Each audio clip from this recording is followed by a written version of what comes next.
Бүтүн сандарды көбөйтүүдө белгилүү эрежелер бар. Биз аларды билебиз. Мына ушул эрежелерди бүтүн сандарды бөлүүдө дагы колдонобуз. Эгерде көбөйтүүдө колдонгон эрежелерди эске сала турган болсок, мисалга оң санды оң санга көбөйткөндө көбөйтүндө сөзсүз түрдө оң сан болот. Эгерде терс санды терс санга көбөйтсөк дагы көбөйтүндө оң сан болот. Эгерде биздин көбөйтүүчүлөрүбүздүн бири оң сан, бири терс сан боло турган болсо, анда көбөйтүндө сөзсүз түрдө терс сан болот болчу. Мына ошол эле эрежелерди колдонуп, биз бөлүү амалын аткарабыз. Бул жерде алгачкы амалыбыз 8 бөлүү минус 2. Бул жерде биз 8-ди 2-ге бөлөбүз. 8-ди 2-ге бөлсө 4. Бирок бизде бөлүүчүбүз минус 2 болгондугу үчүн биздин тийиндибиз дагы терс сан чыгат. Бул жерде берилген сандардын бири оң сан, экинчиси терс сан болуп жатат. Анда биздеги тийинди дагы сөзсүз түрдө терс сан болот. Кийинки амалда карап көрөбүз. Минус 16 бөлүү 4. Минус 16-ны 4-кө бөлүүбүз керек. Алгач 16-ны 4-кө бөлөбүз. 16-ны 4-кө бөлсө 4. Бирок бизде берилген бөлүнүүчү минус сан. Анда биздин тийиндибиз дагы минус болот. Себеби бул жерде берилген сандардын бирөө минус болуп жатат. Анда тийиндибиз дагы сөзсүз түрдө минус болуусу керек. Кийинки амалыбызды аткарып көрөбүз. Минус 30 бөлүү минус 5. Бул жерде бөлүү амалын аткаруу үчүн алгач 30-ду 5-ке бөлүп алабыз. 30-ду 5-ке бөлсө 6.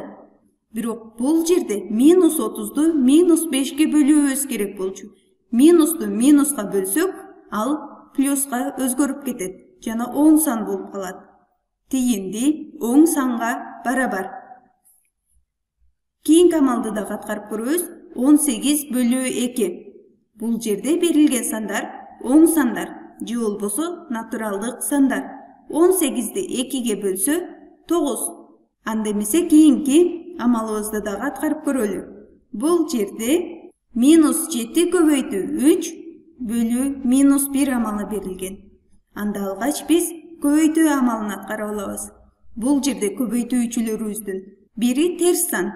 Анда алгач 7-ни 3-кө көбөйтсө, ал барабар 21-ге. Бирок көбөйтүүчүлөрүбүздүн бири терс сан болгон үчүн минус 21 деп жазып алабыз. Аны бөлүүбүз керек минус 1-ге. 21-ди 1-ге бөлсө 21, ал эми минусту минуска бөлсө, ал плюс болуп оң санга өзгөрүп кетет. Натыйжа плюс 21. Биз кийинки амалды дагы аткарып көрөлү. Бул жерде минус 2 көбөйтүү минус 7 көбөйтүү минус 1 амалы берилген. Бул жерде биз алгач минус 2 көбөйтүү минус 7 амалын аткарып алабыз. 2-ни 7-ге көбөйтсө, анда бул жерде көбөйтүндө 14-кө барабар. Бирок биз терс санды терс санга көбөйтүп жатабыз. Анда бул жерде минусту минуска көбөйтсө, ал плюс болуп оң санга өзгөрөт. Эми биз бул санды көбөйтөбүз дагы терс санга минус 1-ге көбөйтөбүз. 14 көбөйтүү минус 1. 14-тү 1-ге көбөйтсө, ал 14-кө барабар. Бирок биздин көбөйтүүчүлөрүбүздүн бири терс сан болуп жатат. Анда биз минус белгисин бул жака белгилеп коебуз.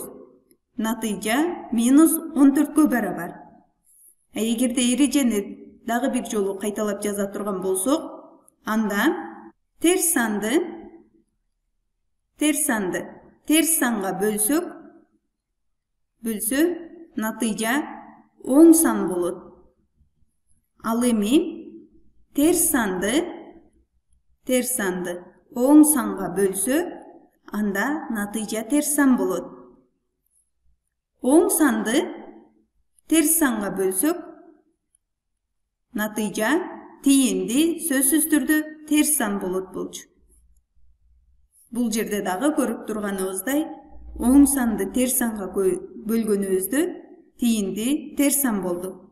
Ал эми оң санды оң санга бөлгөнүбүздө анда тиинди оң сан болот. Натыйжа оң сан болот. Башка бир мисал дагы жазып көрөлү.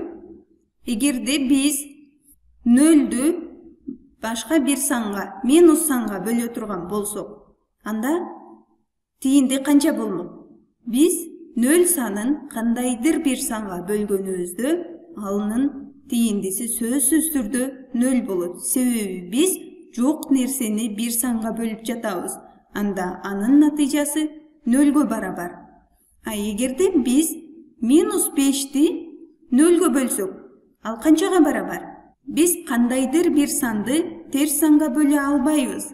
Анда бул жерде минус 5 бөлү 0 бул бөлүнбөйт деп жазабыз. Бөлүнбөйт. Мисалга 0 бөлү 0 бул дагы бөлүнбөйт.